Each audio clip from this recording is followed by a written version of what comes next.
Stop right there. Take your finger off the screen. Breathe. Now listen to me very carefully. That ache you feel when you see your friend buying their first house while you're still renting that cramped apartment with the broken drawer. I know it. That cold sweat when you open LinkedIn and see a former classmate get promoted to a title you cannot even pronounce. I feel it with you. That quiet 2:00 a.m. panic when your head hits the pillow and your brain decides to replay every single decision you've ever made. Every failure, every detour, every moment you chose the wrong thing. I have lived there. You are convinced that life is a race and you are running through quicksand while everyone else is on a bullet train. You think you are late. You think you missed the memo. You think that somewhere out there, a giant stopwatch is ticking down the seconds until you are officially declared a failure. But here is the truth that will either save you or destroy you depending on how you receive it. The race exists only inside your skull. You are not behind because there is no finish line. The person you are comparing yourself to is not your competition. They are your distraction. And if you do not stop this comparison right now, today, this second, you are going to burn through the only fuel that actually matters. Your own potential. Section 1. The poison of the highlight reel. You are addicted to a lie. Every time you scroll through social media, you are injecting a slow toxin directly into your self-worth. You see the vacation photos, the engagement rings, the newborn bobbies, the promotion announcements, the gym transformations. You see the hustle posts at 5:00 a.m. You see the gratitude captions about how blessed everyone is. And what do you feel? You feel small. You feel late to the party. You feel like you are the only one still trying to figure out which fork to use while everyone else has already eaten the whole meal. But here is the psychological trap that nobody warns you about. Human beings do not compare themselves to reality. We compare ourselves to marketing. Every photo you see has been curated, filtered, angled, and staged. That friend who just bought a house, they didn't post the 7 offers they lost before that one. They didn't post the fight with their partner about the interest rate. They didn't post the leak in the basement. The person who got the promotion. They didn't post the panic attacks they had at 3:00 a.m. They didn't post the imposter syndrome that is currently eating them alive. You are comparing your raw, unedited, bloody struggle to someone else's carefully crafted press release. That is not a fair fight. That is not even a real fight. You have convinced yourself that if you could just catch up, you would finally feel peace. You tell yourself that once you hit that income level or find that relationship or get that body, the comparison will stop. But your brain does not work that way. The mechanism of comparison is not a hunger that gets satisfied. It is a drug that requires a higher dose. When you finally buy the car, you will compare it to a better car. When you get the job, you will compare your salary to someone higher. When you find the partner, you will compare your relationship to the fictional perfect relationships you see online. The goalposts will always move. They will move faster than you can run because they are not real. They are illusions held up by a culture that profits from your insecurity. Every time you click an ad, every time you buy a course you do not need, every time you feel like a failure, someone somewhere is cashing a check. You are a consumer in an economy of inadequacy. And the only way to go broke is to keep buying the lie that you are behind. Look at your life right now. Not the life you wish you had. Not the life you think you should have by now. Your actual, breathing, messy, imperfect life. You woke up this morning. You have survived every single bad day you have ever had. You have skills that you take for granted because you are too busy staring at what you lack. You have fought battles that nobody saw. You have learned lessons that the people you envy have probably never had to learn. And yet, you refuse to give yourself any credit because you are measuring yourself on a scoreboard that is rigged. The psychological term for this is social comparison theory, and it was designed to help us navigate tribes for survival. But in the modern world, your tribe is the entire planet. You are comparing your chapter 1 to someone else's chapter 20. You are comparing your behind the scenes to their highlight reel. And you are losing a game that was never designed to be won. Here is the raw truth. The person you are jealous of, they are jealous of someone else. It does not stop. The wealthiest people you can imagine still look over their shoulder. The most beautiful people you know still pick apart their faces in the mirror. The people who seem to have it all together are often the ones drowning the loudest in silence. You have built a fantasy in your mind that arriving will feel like peace, but arrival does not exist. There is only the journey, and if you spend the entire journey looking at the other runners, you will trip over every single rock on your own path. You will miss the sunset because you were too busy watching someone else's sunrise. You will abandon your own gifts because they do not look like the gifts of the person next to you. And that would be the real tragedy. Not that you failed to keep up, but that you never even ran your own race. So let me ask you the question that haunts you at night. What if you are not behind? What if you are exactly where you need to be? What if every struggle, every detour, every failure was actually grooming you for something that the people on the fast track will never understand? What if your unique timeline is your greatest advantage? You cannot buy wisdom. You cannot download resilience. You cannot hack depth. These things take real time, real pain, and real patience. You are not late. You are just early in a different story. And comparing your chapter 1 to someone else's chapter 10 is not just unfair to them. It is an act of violence against your own soul. Challenge. For the next 24 hours, you are forbidden from checking the social media accounts of anyone you are jealous of. Just 24 hours. Write down 3 things you are genuinely grateful for in your actual, non-curated life. Read them out loud before you sleep. Section 2. The neuroscience of the comparison trap. Your brain is not broken. It is just tricking you. And once you understand the trick, you can unplug the machine. Deep inside your skull, there is an ancient structure called the anterior cingulate cortex. Its job is to monitor for errors, for differences, for things that do not match up. Thousands of years ago, this was a survival mechanism. If your tribe had a fire and you did not, your brain screamed danger, and you went to get fire. If everyone else had found berries and you had not, your brain triggered anxiety to force you to move. This mechanism kept you alive in a world of scarcity. But here is the deadly glitch. In the modern world, you are surrounded by artificial abundance. You see thousands of tribesmen every day through a screen. Your brain still screams danger every time it spots a difference. Except now, the difference is not about survival. It is about a luxury vacation. It is about a newer car. It is about a body type that is statistically impossible for most humans to maintain. Your ancient survival circuit is being hijacked by modern marketing, and you are living in a state of chronic, low-grade panic because your brain thinks you are going to die if you do not get what everyone else has. But let me go deeper. Let me talk about dopamine. You have heard of it as the pleasure chemical, but that is a lie. Dopamine is the anticipation chemical. It is released not when you get a reward, but when you expect a reward. And comparison is a dopamine factory. Every time you scroll and see a new post, your brain releases a tiny hit of dopamine because it thinks, maybe the next post will show me the secret. Maybe the next post will show me how to catch up. You are locked in a habit loop. Trigger, you feel insecure. Routine, you scroll to compare. Reward, dopamine hit from seeing a goal, and then crash. Because the comparison does not solve the insecurity, it deepens it. So you scroll again, and again, and again. You are not lazy. You are not weak. You are chemically addicted to a loop that is designed to keep you feeling inadequate. The apps are engineered by neuroscientists who understand your brain better than you do. They know that the scroll is infinite. They know that the like button is a variable reward. And they know that a person who feels behind is a person who will keep coming back for more. Now let me tell you about the default mode network. This is the part of your brain that activates when you are doing nothing. It is the storyteller. It is the part that ruminates, that replays the past, that projects the future, that compares, that judges. For people who struggle with feeling behind, the default mode network is overactive.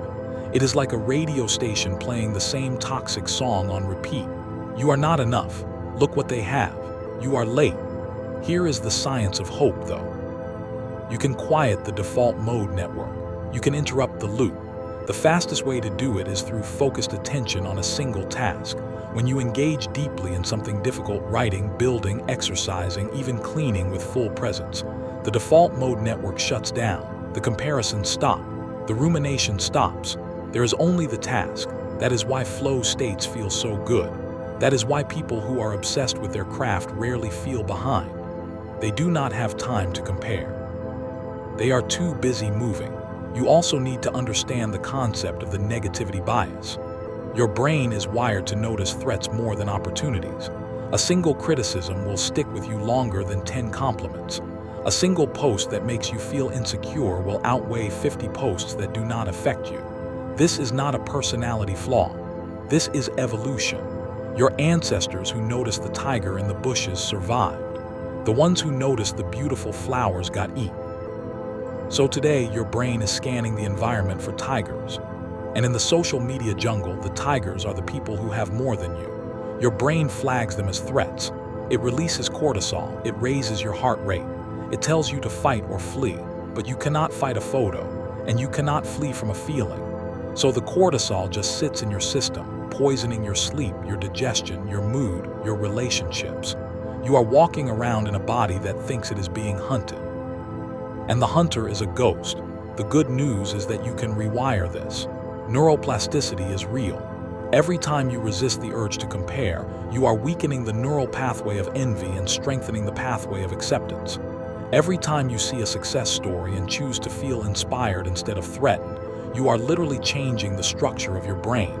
But it takes repetition. It takes discipline. It takes you recognizing that the feeling of being behind is not a truth. It is a weather pattern. It passes. You do not have to act on it. You do not have to let it dictate your day. You can watch the thought arise, label it. Ah, there is the comparison trap again, and then return to your work. This is not spiritual bypassing. This is behavioral psychology. The thought is not the command. You are not your first thought. You are your second thought. You are the one who chooses whether to feed the comparison or starve it. Challenge: tomorrow morning, before you look at any screen, sit in silence for 60 seconds. Notice the first comparison thought that arises. Do not judge it. Do not chase it. Just say to yourself, that is my ancient brain doing its job. I'm not in danger. I'm exactly where I need to be. Then breathe 3 deep breaths. Repeat this every morning for 1 week. Section 3. The habits that break the chains. You cannot think your way out of comparison. You have to act your way out. Because your brain does not respond to lectures. It responds to evidence. Right now, your brain believes you are behind because you keep feeding it proof. You scroll, you obsess, you ruminate. Every time you engage in the comparison behavior, you are casting a vote that says, yes, I believe this race is real. To change your mind, you must change your actions. And I'm going to give you 5 brutal, practical habits that will dismantle the comparison trap from the outside in. Do not read these and nod. Do not bookmark them for later. Do not say, that sounds nice. These are surgical tools. Use them or stay in the pain. The first habit is the disconnection window. You need a block of time every single day, minimum 2 hours, where you have 0 access to social media, 0 access to news, 0 access to email, 0 access to any feed that shows you what other people are doing. I do not care if this feels extreme. Your ancestors went entire lifetimes without seeing what the tribe across the mountain was doing. You can survive 2 hours.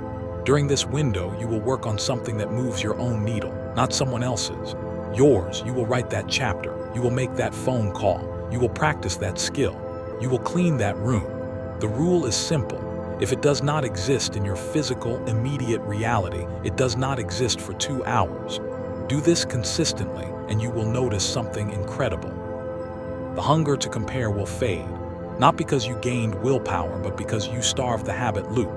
You remove the trigger. The trigger is the scroll. Remove the scroll, remove the craving. The second habit is the done list. You are obsessed with your to-do list. That is a list of your failures. It shows you everything you have not done. It is a comparison machine against an idealized version of yourself who has infinite energy. Burn the to-do list, or at least relegate it to second place. Every single night, you will write a done list. 5 things you accomplished that day. They do not have to be huge, they just have to be real.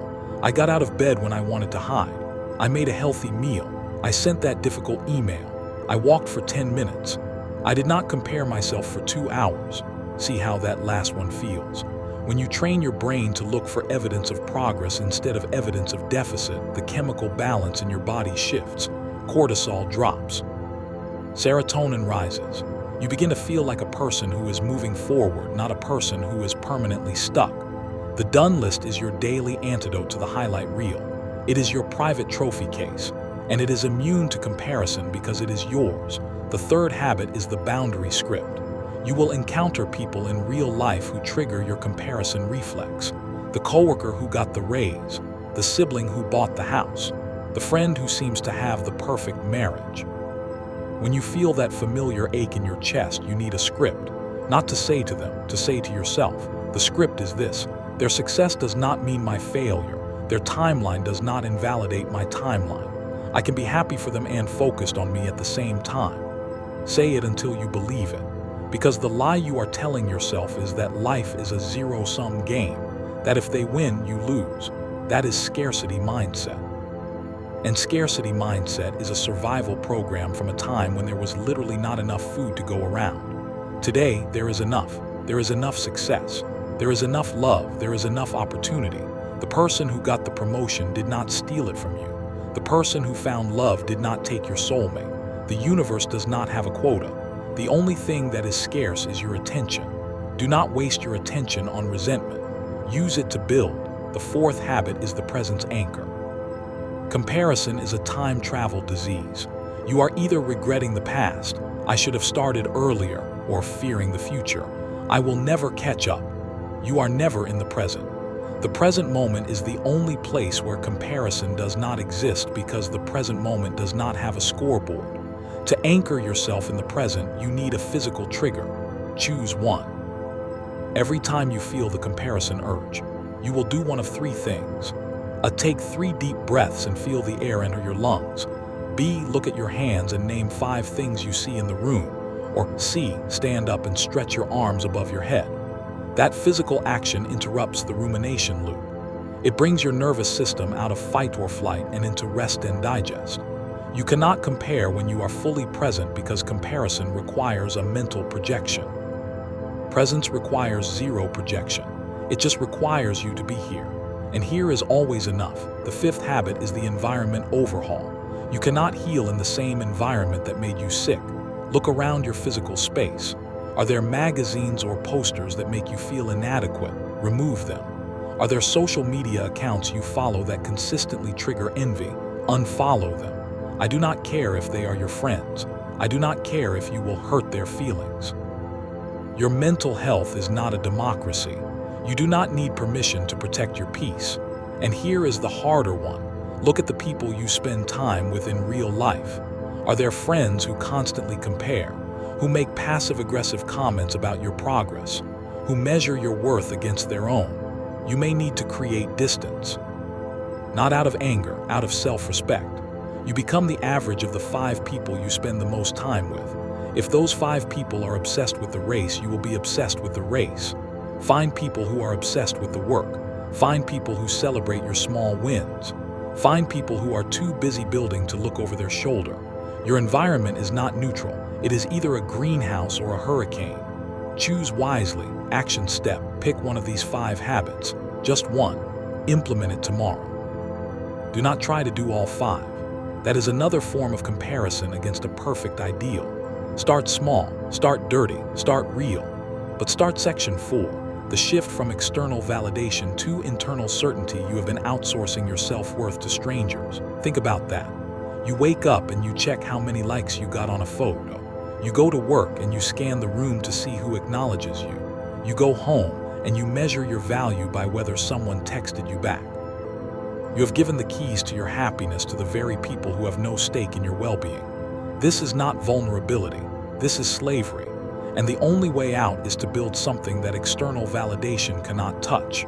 I call it internal certainty. It is not arrogance. It is not delusion. It is a quiet, unshakable knowing that you are enough, not because of what you have achieved, but because of who you are becoming. And that knowing can only be forged in fire. Here is the psychological mechanism. External validation releases dopamine. It feels good. It feels like safety, but it is unpredictable. One day you get praise, the next day you get ignored. Your brain becomes addicted to the unpredictability like a slot machine. You cannot predict when the validation will come, so you keep pulling the lever. You keep performing. You keep comparing. You keep trying to be what you think others want. And slowly, you lose the ability to even hear your own voice. You do not know what you want anymore. You only know what you think would impress them. This is the death of authenticity, and it is the deepest cause of that hollow feeling you cannot name. You have everything you thought you wanted, and yet you feel empty because you never asked yourself what you wanted. You only wanted what they wanted you to want. To build internal certainty, you must start with a radical act of self-definition. You need to write down 3 values that matter to you, not to your parents, not to your boss, not to your followers, not to the algorithm. To you, integrity, curiosity, creativity, discipline, kindness, courage. Pick 3. And then for the next 30 days, you will measure your success not by external metrics, but by how well you live those values. Did you act with integrity today? Yes or no? Did you show courage? Yes or no? Those are binary answers. They do not depend on a promotion or a like or a comparison. They depend only on you. When you anchor your self-worth to values you control, you become immune to the whims of the crowd. The crowd can cheer or boo. It does not matter. You have a different scoreboard, and on that scoreboard, you are already winning because you are playing the game on your own terms. Now let me talk about your body language, because this matters more than you think. When you feel behind, how do you hold yourself? Shoulders curled forward, eyes down, chest collapsed. That posture tells your brain, I am small, I am threatened, I am less than. And your brain believes your body. It releases cortisol, it lowers testosterone, it makes you feel weak. That is not metaphor, that is endocrinology. Here is the shift. Stand up, roll your shoulders back, lift your chin, take up space, breathe into your chest, hold that posture for 2 minutes. What happens? Your brain releases testosterone and lowers cortisol.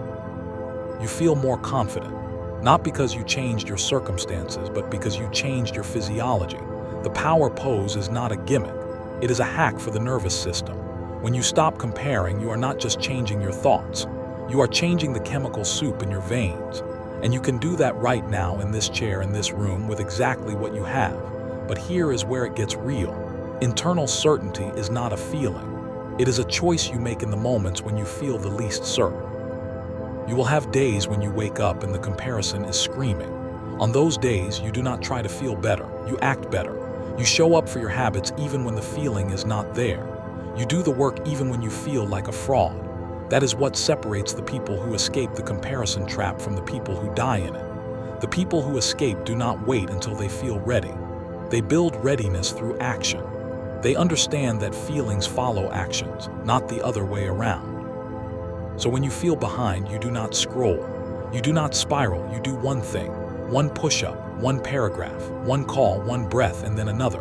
Momentum is the enemy of comparison because momentum is too busy moving forward to look sideways. Your internal dialogue must change. Right now, you have a voice in your head that sounds like your harshest critic. It says, you are not good enough. You are too slow. Look at them. That voice is not the truth. It is a habit.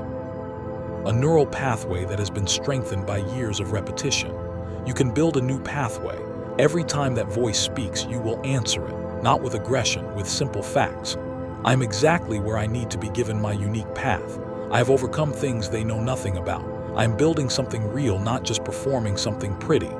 This is not toxic positivity. This is cognitive restructuring. You are not denying reality. You are refusing to amplify the lies. The comparison voice will never disappear entirely. It is a survival mechanism, but you can reduce its volume from a scream to a whisper. You can learn to hear it, thank it for trying to protect you, and then ignore it while you do your work. Question for you tonight. If you completely stopped caring about what anyone else was doing, what would you actually spend your time on? What would you build? Who would you become? Answer that question honestly. Write it down. That answer is your compass. Section 5. The reality of recovery and the power of your own pace. Let me tell you about the relapse, because it will happen. You will go 3 weeks without comparing. You will feel strong. You will feel free. And then one afternoon, out of boredom or loneliness or fatigue, you will open an app. You will see something. The old ache will return. The old thoughts will flood back. You fell off. You are weak. You will never change. And in that moment, you will face the most important test of your journey. Will you turn that relapse into a collapse? Or will you turn it into data? The people who stay stuck are the people who believe that one mistake erases all progress. They fall down and they decide to stay down because what is the point? The people who break free are the people who understand that recovery is not linear. They understand that a lapse is not a relapse. A relapse is not a collapse. A collapse is not the end. You get to choose. You always get to choose. Here is the science of habit relapse. When you are building a new behavior, your brain is laying down new myelin, insulation around the new neural pathways. But the old pathways are still there. They are like worn dirt roads. They are easy to fall back into. When you compare, you are not failing.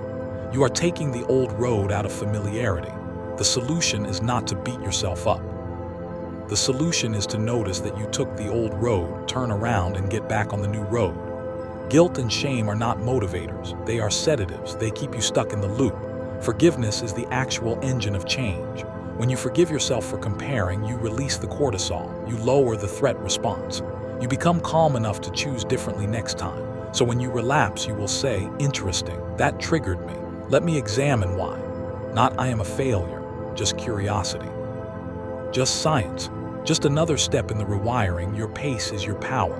You have been told your whole life that faster is better, that the early bird gets the worm, that you need to be the first, the youngest, the quickest. That is a lie told by a culture that worships speed because speed sells products. There is no prize for finishing first in a race that has no finish line. There is only burnout. There is only exhaustion. There is only the hollow feeling of achieving someone else's goal on someone else's timeline. The people who change the world rarely do it quickly. They do it steadily. They do it with patience.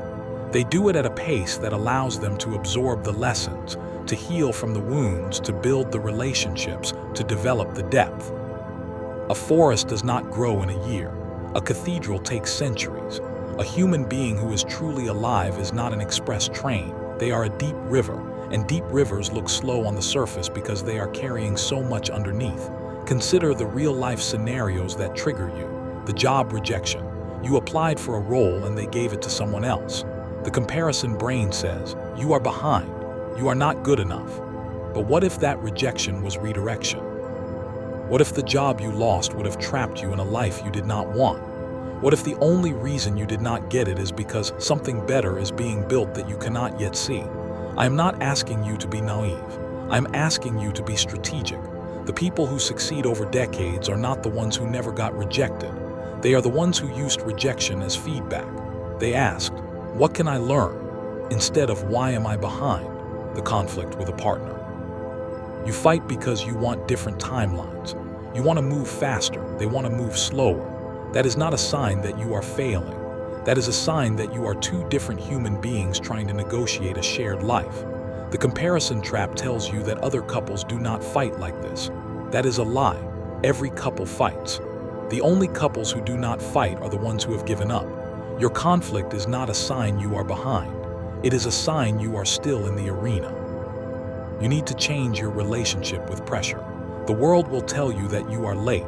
Your family will ask, "When are you going to settle down?" Your friends will subtly flex their achievements. The pressure is real, but pressure is not a command. It is just a sensation. You can feel the pressure without obeying it. You can acknowledge that other people have expectations without making those expectations your mission. The most powerful word in the English language is not yes. It is no. No, I will not rush my healing. No, I will not pretend to be okay with your timeline. No, I will not sacrifice my integrity for your approval. When you say no to the pressure, you say yes to your own pace. And your own pace is the only pace that can carry you all the way to the finish line. Not the finish line of the race you never wanted to run, but the finish line of the life you actually wanted to live. So here is your final instruction. Stop measuring your life in months. Start measuring it in decades. The person you are comparing yourself to today will not be the person you are comparing yourself to in 10 years. Life has a way of humbling the arrogant and lifting the patient. The people who peak early often burn out early. The people who struggle in their 20s often find their footing in their 30s. The people who are invisible in their 40s often become legends in their 50s. You do not know the arc of your own story. You only know this page. And on this page, you have a choice. You can keep looking at the other pages, hatting your own handwriting, wishing you were in a different book. Or you can turn your eyes back to your own paper, pick up your own pen, and write the next sentence with everything you have. Not because it will impress anyone, because it is yours, because you are here, because you are not behind. You are exactly where you need to be. Now breathe, and begin say this out loud. I am not behind. The race is an illusion. My pace is my power. I compare only to who I was yesterday. And today, I choose to move forward, not faster, not slower, just forward. I am enough. I have always been enough. And I will not trade my unique journey for anyone else's highlight reel.